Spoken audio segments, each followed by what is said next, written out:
Hi, folks. Now, those of you who watch Tintincast regularly have probably noticed that Miles has managed to mention Indiana Jones in every single episode so far. In fact, I think a few of you have commented on it. So, my thinking is that he'll probably mention it today as well. What do you think? Let's find out.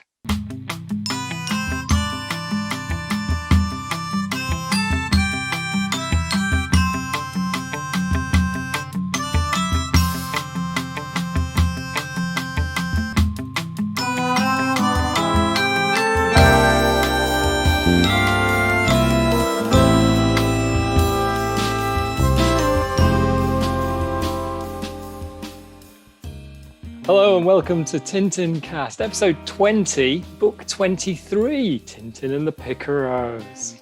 Lovely cover. It is a lovely cover, and if you've been reading along with us, you'll have followed Tintin through approximately 14,000 action-packed frames. My God, that's a lot of frames. Each one a masterpiece. Indeed. So, Miles, amigo mio, are you a jolly follow this week?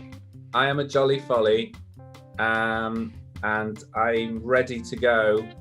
And I love the cover. That's all I'll say for now. I've always loved the cover for this one. But what's the story behind it, Marcus? I shall tell you. But before I do, this is your reminder that the Tintincast theme tune is Hammy's Secret Life by Christine Bougie.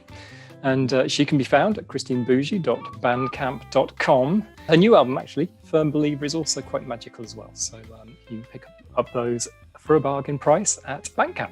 Right, so Tintin and the Picaros, Marcus. Yes, well, when we last left Tintin, Flight 714 ended in November 1967. And although Hergé started sketching out ideas for Tintin and the Picaros way back in 1962, it actually took 8 more years after Flight 714 for this adventure to surface in Tintin magazine, and that was in 1975. So the question is, what was Hergé doing all of that time? Well, he seems to have been quite happy, really. By this point, he's managed to separate his work and his home life quite successfully, which isn't something he'd managed to do before this. And he's enjoying spending time with Fanny, and he's given up smoking, and he's cut down on his drinking. Although he still would visit Germaine, his wife, at their country home on Mondays. Then he spent the rest of the week with Fanny. So Hergé traveled a lot with Fanny, and he took his first trip to the United States around this time. So he would visit Chicago, New York, Las Vegas, and Los Angeles. And remember that some of these locations appeared in the first Tintin adventure that Hergé had truly wanted to write, Tintin in America. He even fulfilled his lifelong ambition to visit an Indian reservation around this time, and it doesn't seem to have lived up to his expectations. The Native American tribespeople that he met he said that they were sad and a drunken bunch, rather than these sort of wise, stoical figures that he'd idealized in his book. Anyway, although he was happy at home, Hergé was also still being criticized closer to home in Europe for his role during the occupation and the perceived racism of his early works. Casterman was still refusing to republish Hergé's second adventure, Tintin in the Congo. Hergé seems to have been reluctant about a pressure to revise the book, but he told people that his publisher was wary of offending the sensibilities of third world people, and even more so those of their proponents in Brussels and Paris. But Casterman finally relented in May 1970 after Hergé agreed to remove some of the more offensive passages from the book, and Congo was republished for the first time.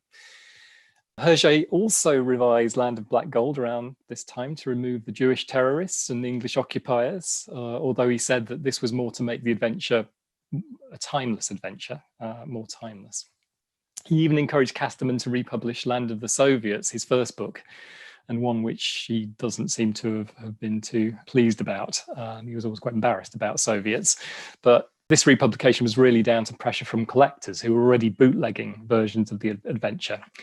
Soviets was actually kept in the original black and white, and it was reissued with a warning from Casterman about the dated nature of the story and its political content.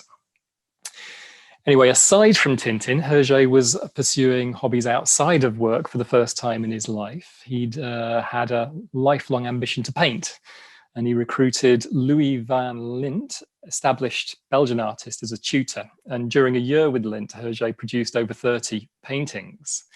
However, when he asked for critical assessment of the works from art historians and friends close to him, the feedback on the work doesn't seem to have been particularly positive. And Hergé actually quietly abandoned this second career as a visual artist without ever exhibiting the work. But he did become a great collector of contemporary artworks. And by the end of his life, he seems to have been more content with his place as a great comic strip artist. And he even said that comic art was a method of total expression, he called it, more complete than painting, as it also included elements of storytelling.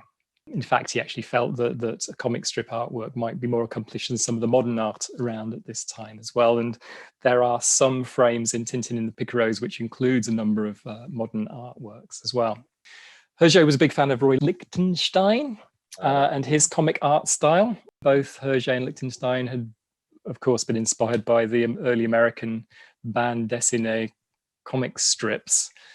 But modern artists were also, in turn, being inspired by Hergé. So when Hergé visited the US in 1972, he met Andy Warhol at his factory studio in New York. And Hergé was an icon to Warhol, in fact. And Warhol even said that Hergé influenced me as much as Walt Disney.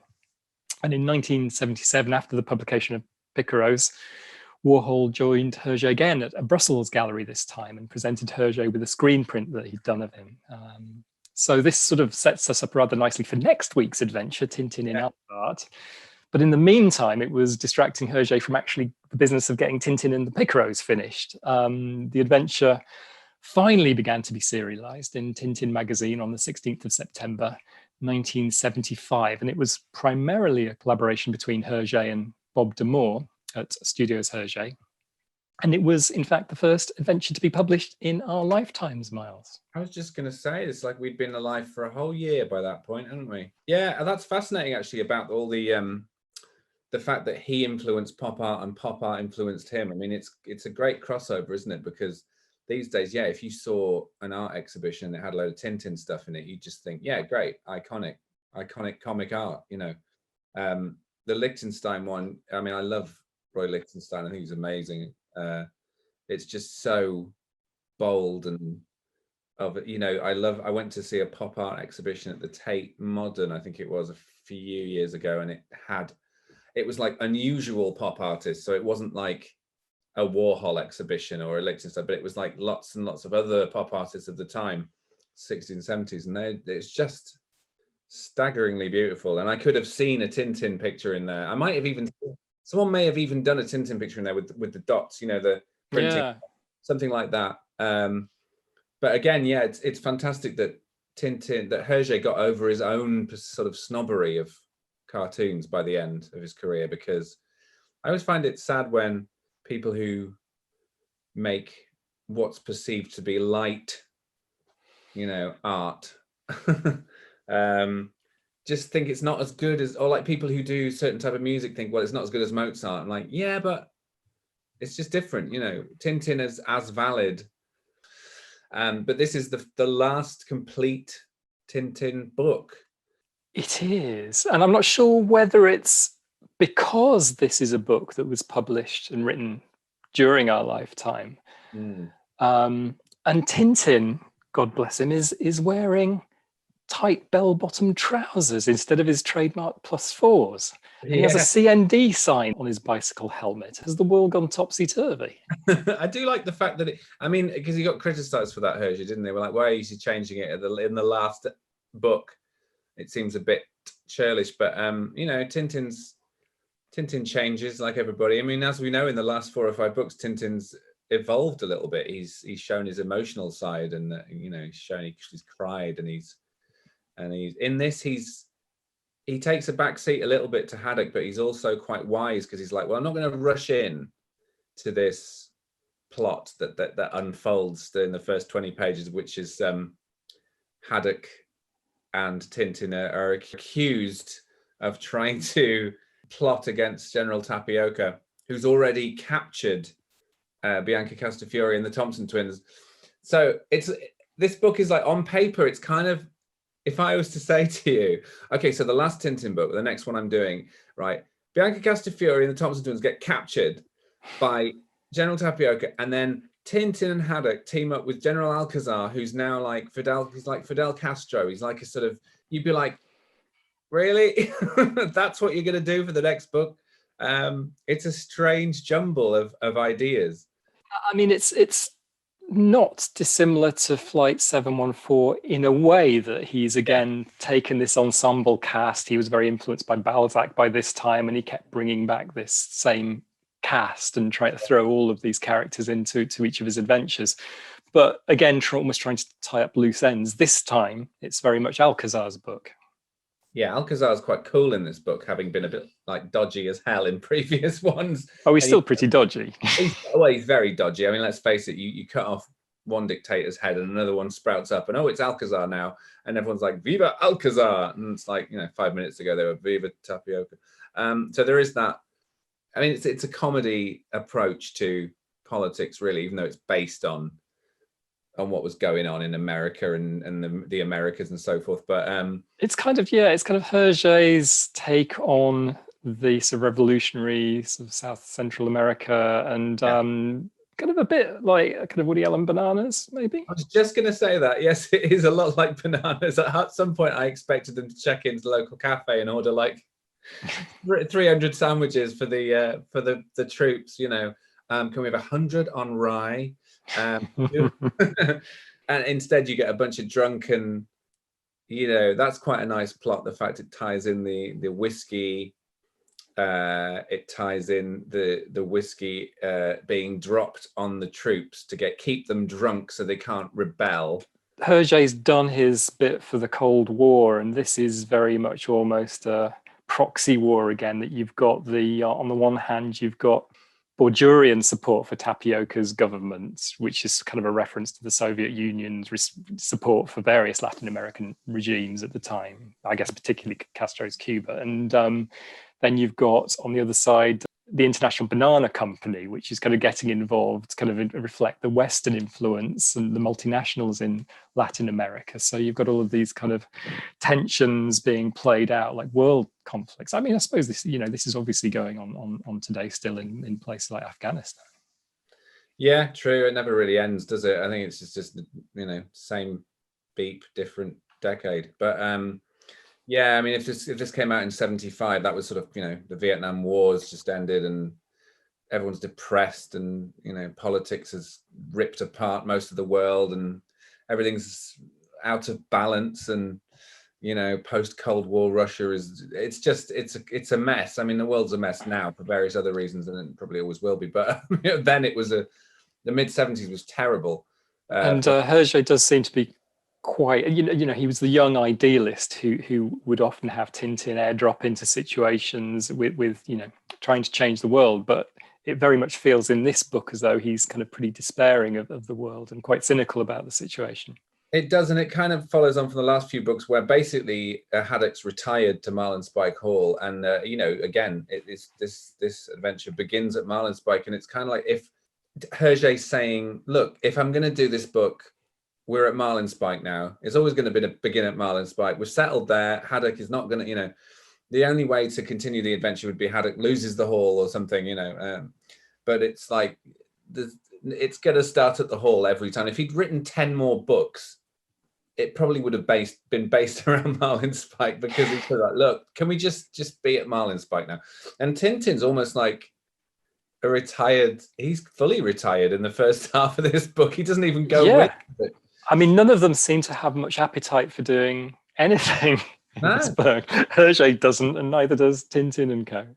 No, and it's a bit like, it reminds me of series that finish and then do one or two more episodes, and you're like, yeah, well, you're just doing it because you got paid to do it, there's some, I'm thinking actually in the Good Life, because the Good Life had this perfect ending, British TV series, and it had this perfect ending where they all have a party and they've been burgled, Tom and Barbara. So Jerry and Margot come round and they just say, it doesn't matter because we're all together, we're all friends, it doesn't matter, it's just stuff. And Richard Bryce is like, it really is a good life. Yay to the good life. Perfect ending. And then they did two more episodes, where Jerry and Tom have a lawnmower race or something. It's like, yeah, we'd sort of finished, but anyway. And Tintin and the Picaros sort of got that vibe to it, and it didn't need to be written. But as it stands, it's a really well written, well crafted, funny. It moves along. So I'm glad he did write another one. Yeah, and visually, well, apart from the flares and the CND sign, visually it looks quite different. I mean, just the style of the panels seem to be a lot more vibrant. The line seems to be, I don't know, there's something about it that, and I think Bob Damore probably did draw quite a lot of this one because Hergé was struggling a bit by this stage. I read this in the garden this afternoon, I have to say, and it's beautiful. It's very clear, and I read this in about 45 minutes. Usually I'll dawdle through it in an hour or so and have a cup of tea in the middle. This one I just kind of sat and read cover to cover in about 45 minutes. And I didn't feel it was forced or bumpy or I was really into it. And I think it's because it's been a couple of weeks since we read the last one. So I was like, oh, we're back in the world of Tintin. It had a lot of things that are similar, to previous ones. But yeah, Tintin not in it as much till the end. But again, then once Tintin arrives in Tapio Capilis, it's business as usual, and it just felt like, oh, okay, we're back. Fine. It's actually ends up being Captain Haddock that's the catalyst to actually things starting to happen, because obviously their friends, Castafiore and her entourage and the Thompsons all get sort of set up and taken prisoner in San Theodorus. And it's really General Tapioca calling Captain Haddock a yellow belly that actually gets him motivated, as always, just appeal to Haddock's ego. Yeah. And actually, Nestor is quite interesting at Malin Spike this time round, because he's caught eavesdropping at the door. He's caught drinking Haddock's whiskey, and because there's this whole thing about Haddock not being able to drink his whiskey, which he's baffled about. Yeah, you think he's gone mad or something. And this is what I remembered from. I was like, oh, I remember this one. This is the one where Calculus is toying with Haddock's whiskey because he's worried about his health, so he wants him to stop drinking. Yeah, it's very sweet, really. It is, but Haddock doesn't see it that way, obviously. Like, this is worse than prison. This is, playing with my civil liberties. But then so you've got this, like nice little elements and stuff, and then you come to page 14, and you've got this beautiful page which suddenly has this big splash of red on it, which I absolutely loved. It comes from nowhere, and suddenly you get to see the Jolly Follies on the end paper. Yeah. And I love it. And that reminded me, I was like, oh yeah, there's a big carnival at the end, and there's sort of a big party, and the party is part of the finale. The party crashes into the execution of the Thompson twins, doesn't it? Which I love. So I sort of started remembering little elements of that. And I love, frames like that where they're just going into the villain's stone enclave. It's just all beautifully done. Yeah, it's lovely when they get confined to, Haddock and Calculus arrive, of course, and they get confined to their villa, not realizing that they're being surveilled by the Tin Pot dictatorship. And there's this lovely scene where Haddock's desperate to go out and get some tobacco, and so he gets escorted under military guard to the tobacconists. This is just brilliant, and it shows you how ridiculous the situation is. Obviously Tapioca is hanging on to power. He's aware that he has enemies, and he's just surrounded by these thugs with guns, And I love it when all the colonels meet, and it's like, Colonel, because it's Hergé's just ripping the hell out of the whole military. He's going, Colonel, hello, Colonel. Do you want to talk to the Colonel? Yes, Colonel. It reminded me of MASH, where it's like Captain, Colonel, Captain. That's all done brilliantly. It's very light. It's a very light book, despite all the politics, because really it's just taking the mickey out of, despots and dictatorships and stuff, which they're easy to take the mick out of. Even Chaplin was doing it. Yeah, but we've got all of these old characters again, like 714. All these characters revisited. So there's Colonel Spons of Borduria, who's now supporting General Tapioca's tin pot dictatorship. Yeah. He's back. And then a lot of characters from the Broken Ear. So we've got Pablo, who saved Tintin's life previously, now not so much of a good guy. He's like a double agent now, or a triple agent, isn't he? He double crosses them. Yeah. Well, I think that he's double crossing Tapioca, but he's double crossing them. Yeah. And we've got Ridgewell, the explorer, and the Arambaya tribe from the Broken Ear as well, who are now, the Arambayas are now helping Alcazar. I was glad when he turned up, because they all start speaking that phonetic language where when you actually sort of study what they're saying, sort of Cockney rhyming slang and stuff, aren't there? There's one bit where he says, "Gid out of it," which is "get out of it." And yeah, I like the coming together of that story, because Tapioca, Alcazar's pretty cool in his Fidel Castro type army fatigues, jungle guerrilla fatigues, and his tribe are all just drunk. They're just drunk all the time, which is quite clever. The way that comes together is quite, it's pretty much A to Z, isn't it? Like, hang on a minute, you start going, I know what Calculus is going to do. He's going to stop them drinking with his thing he's doing to Haddock. But I love it when they meet the tribe and they're all sitting around and they're just eating that really hot food. And again, it's just got a nice feel to it, doesn't it? That's a lovely setup, because the tribe are obviously offering them all this liquor or whiskey or whatever it is, and they all know it's going to be very rude not to accept and sort of savor the food and savor this drink that they're giving, but none of them can keep the drink down, and they keep kind of I love the expressions on their faces when Tintin and Calculus are eating the hot food, because Tintin looks like you do when you eat really hot food. You're going and Calculus has gone like plum red, And then the whole, you think, the tribal chief is able to drink all the booze. He's pretty hardcore, and then even he's like, so that's just a nice fun round the campfire, passing around the pipe of peace type thing. So it just, again, it feels like it fits in with the whole Tintin pantheon. It just feels like Broken Ear. It feels like, I think, the critics of this book said that something feels off throughout it. It got panned by a lot of critics on its release. It's very high on a lot of people's lists these days. When you mention Tintin and the Picaros, it's like Flight 714. A lot of people say, "Oh, I really like that one." Yeah, there's a lot of good things about it. I mean, good to see Alcazar again, although he is somewhat undermined by the new character in the book, which is the first new female character in a while, Peggy Alcazar, another slightly dubious female character from Hergé. Yeah, she's hilarious. It's like she's the last person you expect to come out of the jungle and boss Alcazar around. Like he's having his cigars and he's like, "Yeah, I'm the revolutionary leader." She comes out, "You've had 3 cigars today," and he's like, "Oh, have I? Sorry, dear." Yes, because Peggy Alcazar smoking cigars in most frames with obviously her hair rollers in, and brilliant.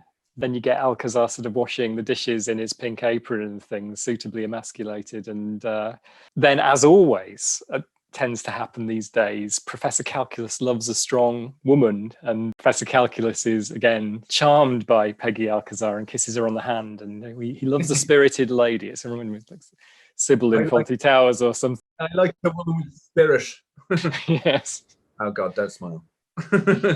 Yeah, and the bits with Alcazar's army men are very funny. Again, beautiful, like half-page things like that.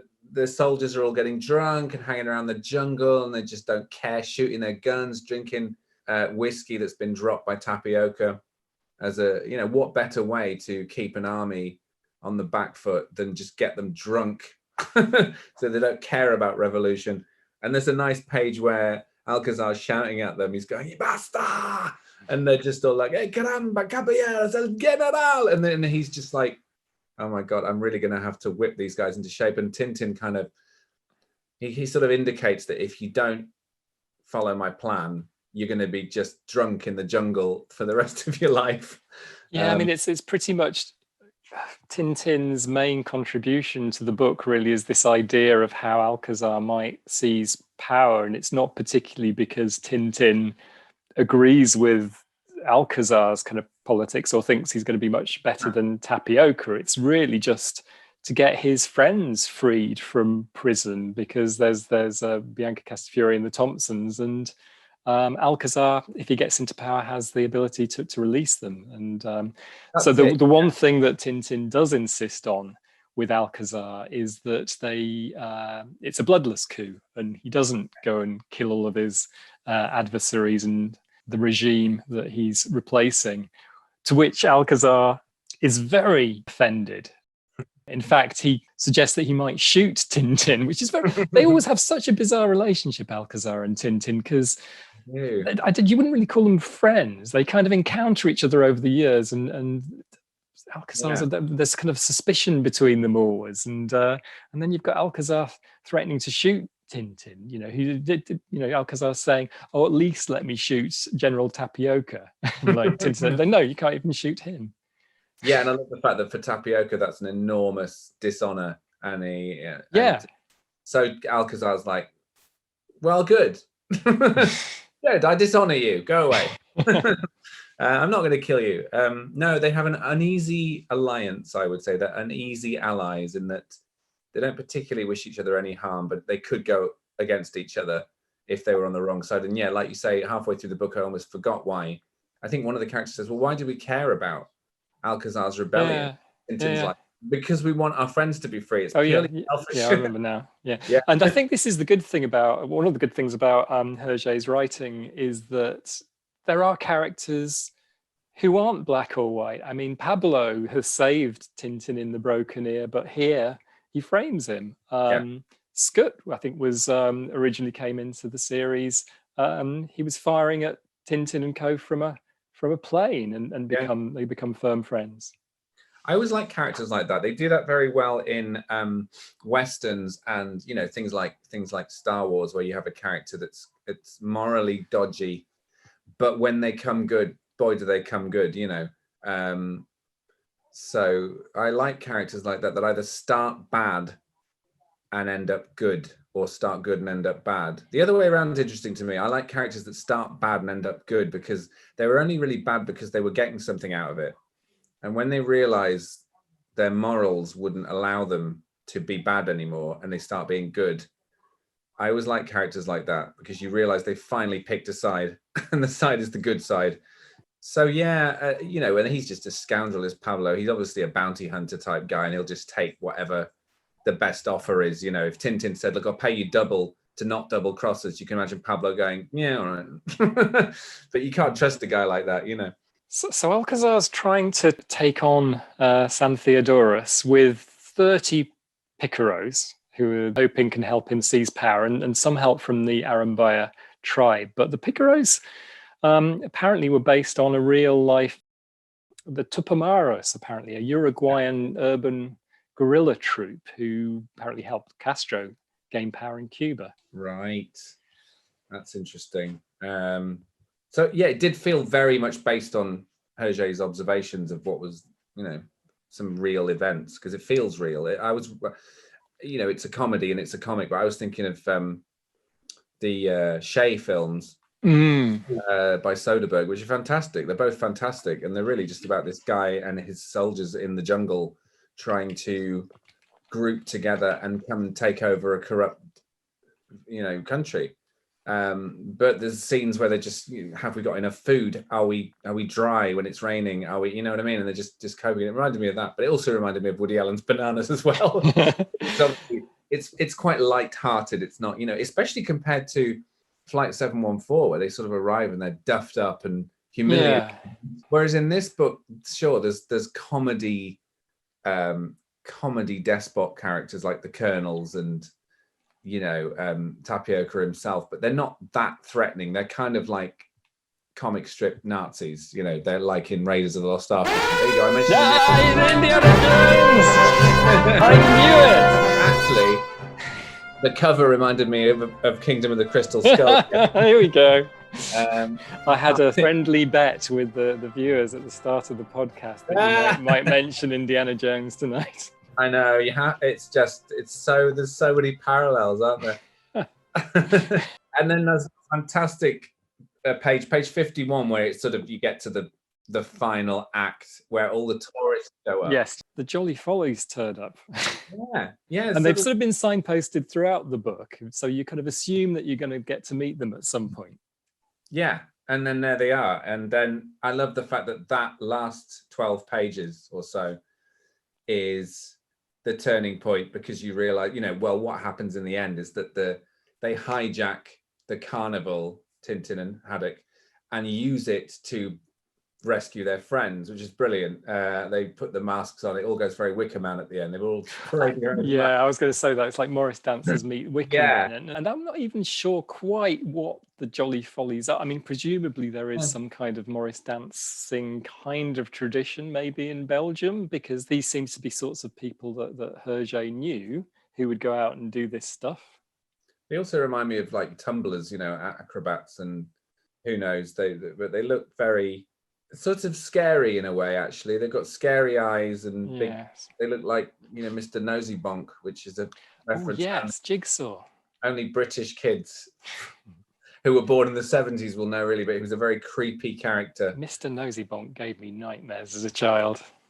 And this reminded me of Asterix, because every Asterix book ends with a big banquet. Oh yeah, so this is where the Picaros are getting drunk and everyone else has had these kind of calculus tablets, so they're not able to keep drink down. So it's the Jolly Follies that get drunk, and then the whole plot is to send the Picaros and the Arambaya tribe off to do their nefarious stuff at the carnival. Which I love it. I love the fact that they use the Jolly Follies to just duff them up and get them drunk, and then just steal all their costumes to raid the village. And then, from that point on, you got these beautiful, colourful carnival scenes, which is just really lift the end of the book. I mean, you can just. That's what I always remember. Actually, it's very Bond. Yes, Moonraker. I was thinking more the Daniel Craig one. Which one was it? The Spectre? Was it Spectre? Yeah, the one that starts with the Day of the Dead festival. Yeah. Yeah. I know what you mean. But yeah, funny. It reminded me of Moonraker, and you have. But yeah. And Hergé manages, well, it's kind of almost an homage from Hergé, that he puts in a lot of the carnival characters are other cartoon characters. So there's Mickey Mouse and Donald Duck and Snoopy, and there's even his nemesis, Asterix. Oh, is Asterix in there? Asterix is in there, yes. Ooh, I got that. Yeah, and I think Groucho Marx is in there as well. Oh, nice. Dog my cats. You're right. That's fantastic. Yeah, that's great. They acknowledged Asterix, because I don't think they were rivals, were they? Him and Gollancz, the artist of Asterix? I'm going to show you my ignorance now, but yeah, it's beautiful. I mean, and I just love the fact that it ends big as well. It ends with this great big float head just coming over the wall at the Thompson twins' execution. Yes. And the Thompsons are really funny in this, actually. They're not in it much, but they have some really funny sort of spoonerism, the way they speak. A Thompson looks death straight in the face. To be precise, a Thompson with a straight face looks like death. They're not in it much, but they make it count. And Castafiore isn't in it much, really, but she's, she's either singing the Jewel song from Faust at her trial, or she's sending her prison meals back because the pasta isn't cooked al dente. She's flinging linguine at the guard twice. Yeah, it's rather joyful. I don't feel that there's anything missing from this one. I think people were a bit cynical at the time, and they were like, "Yeah, okay, it's not as good as previous ones, or this, that, and the other." But I think, again, I don't think you can really pick too many holes in it. It's got a lot of the elements we've discussed over the last few months that make Tintin books good. I think, the weirdest thing for me, and was really the way it ends, because I've got no complaints about the carnival. That's all great. Yeah. But Tintin and Haddock disappear entirely from the story towards the end, and particularly from the last 2 pages. There's only a few frames that they're in.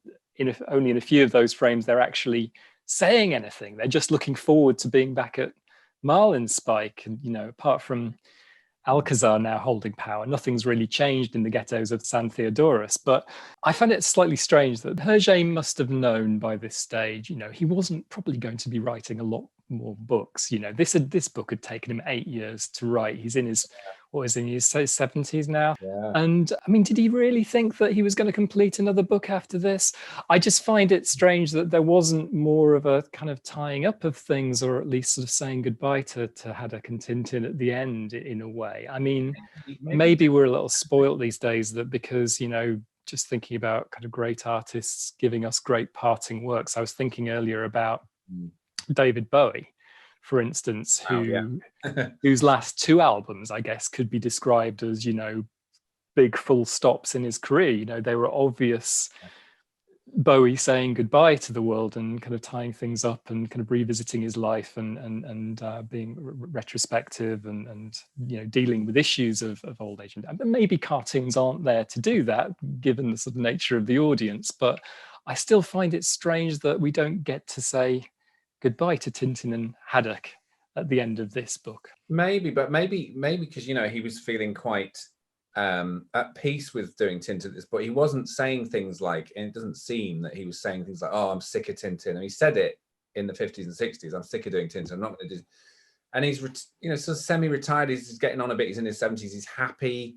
He's probably thinking, "I might do another one. I never say never." And then he was working on the Alf Art one, and it's like he was getting into art, and he has things to say about the pretension of the art world in Tintin and Alf Art, doesn't he? So I think he still had things to say. So I think he didn't want to say goodbye. I mean, I think he didn't really want Tintin to go on beyond his death, because I think he always saw that he was the creator and he was the one who was kind of the source of these stories. But apparently Hergé said around this, well, it wasn't Hergé who said this, I think one of his friends said that even drawing Tintin running around made Hergé feel tired by this stage, and you end up getting a story where Tintin doesn't really run around a lot. Certainly Tintin and Haddock don't really show any desire to get up and go adventuring in this book. No, so it was kind of winding down, wasn't it? Because if you think about the last book was very much them being dragged away. The book before that was The Cast of Fury Emerald, where they were just at home. Well, that's right. And I think you said before that actually that feels like almost a nice place to leave Haddock and Tintin, because they really are settled at home, and it's a book where nothing really happens. You just get to explore their sort of retirement almost. So that might have made a nice end.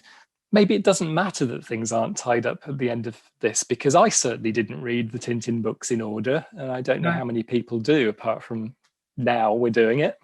But reading them in order is definitely, in terms of Hergé's life, it's been very enlightening. Yeah. Weirdly, this book almost, I don't know whether it's because it's placed in the 70s and there are the bell bottoms and things like that. And maybe it's because I remember those clothes from being a child and things like that.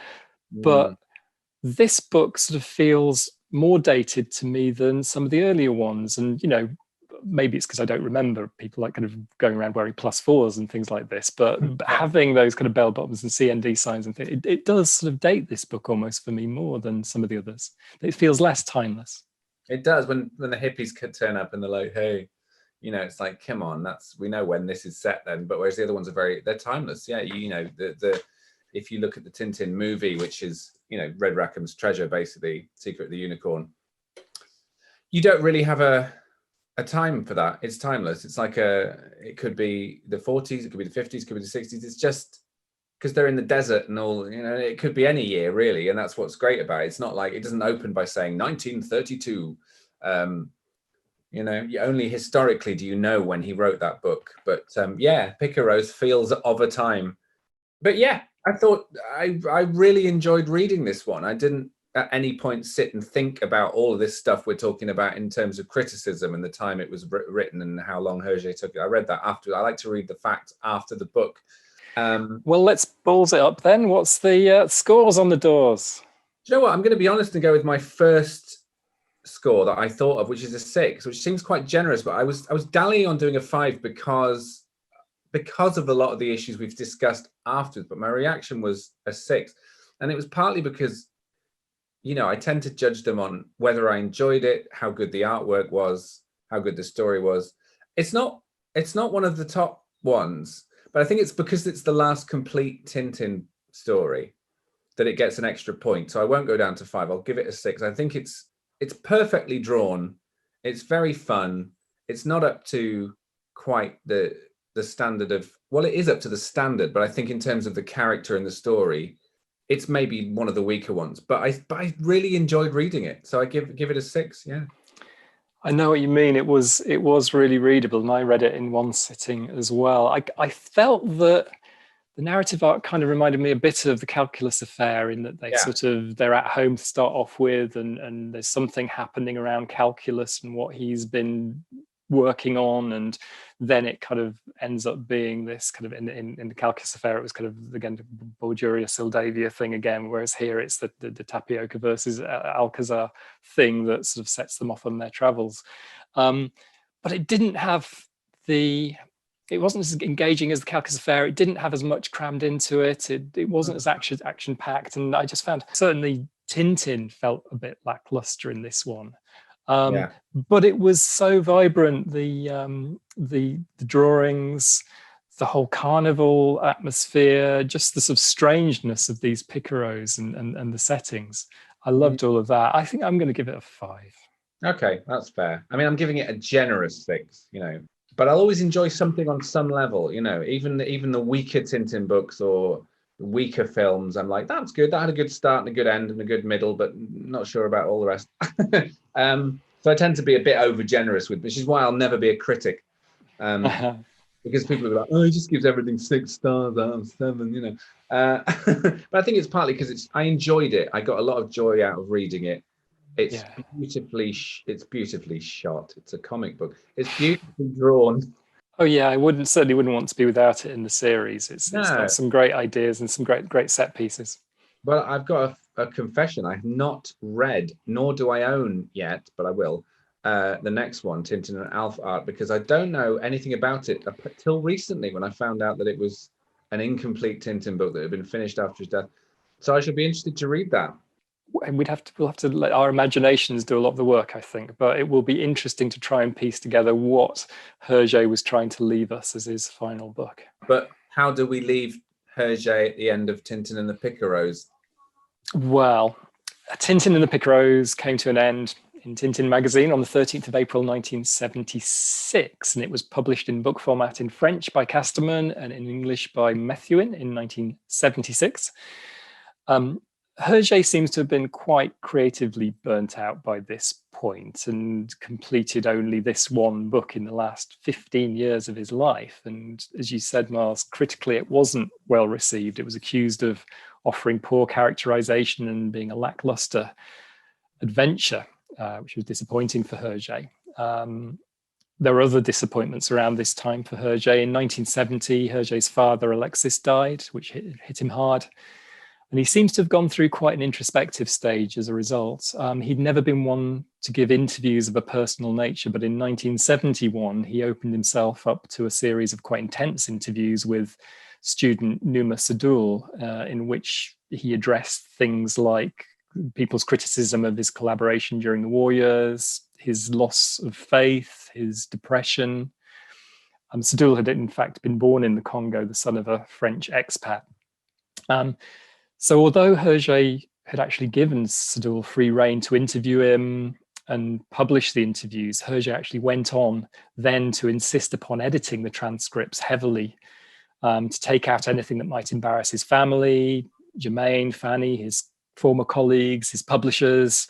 So actually it was a very heavily censored and sanitized version of the interviews, which was published as the book Hergé and I in 1975, around the same time as Picaros, after 3 years of Hergé actually rewriting all of these interviews he'd given.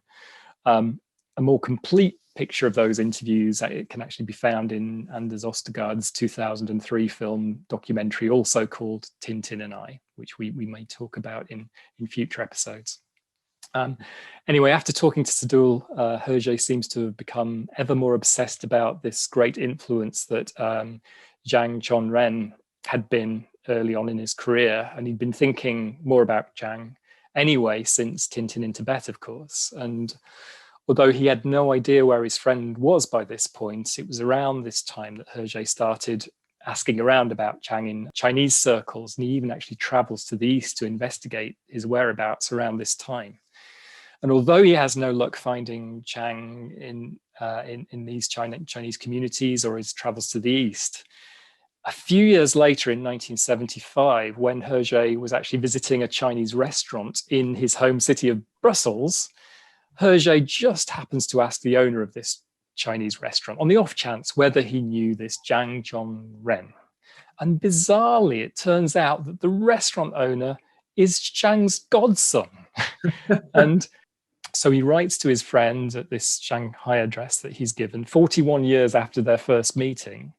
He sends Zhang the 2 Tintin books to feature his namesake in The Blue Lotus and in Tintin in Tibet. And Zhang actually writes back to Hergé, but because of Chinese government censorship, he couldn't tell Hergé that, first of all, the Chinese Cultural Revolution had caused great problems for him, and that his artworks had all been destroyed, and that he'd lost his job as an art tutor at the university, and he'd actually been forced to become a worker as a road sweeper. So these are things that Hergé doesn't find out until later. So this remains a bit of a frustration for Hergé around this time. Although the two are now corresponding, they're not able to correspond openly. So will Hergé ever see his friend again? And what the hell is alpha art anyway? We'll find out next week, I hope. So that's it for the back cover, all the back cover ones. Wow. So yeah, we've managed to do that in 5 months. Well done to everyone who has been joining along with us. We know there are some of you out there who've been rereading all of these, and we very much enjoyed your company on the journey. Yeah, and thanks for all the subscriptions. I think we've got 251 as of today, and the first episode we did, Tintin and Land of the Soviets, is coming up on 5,000 views, I think, which again is way more than we thought we could get. Very gratifying. So yeah, next time we'll delve into the unfinished Tintin book and then onward from there. So thanks for joining. See you next time. Bye.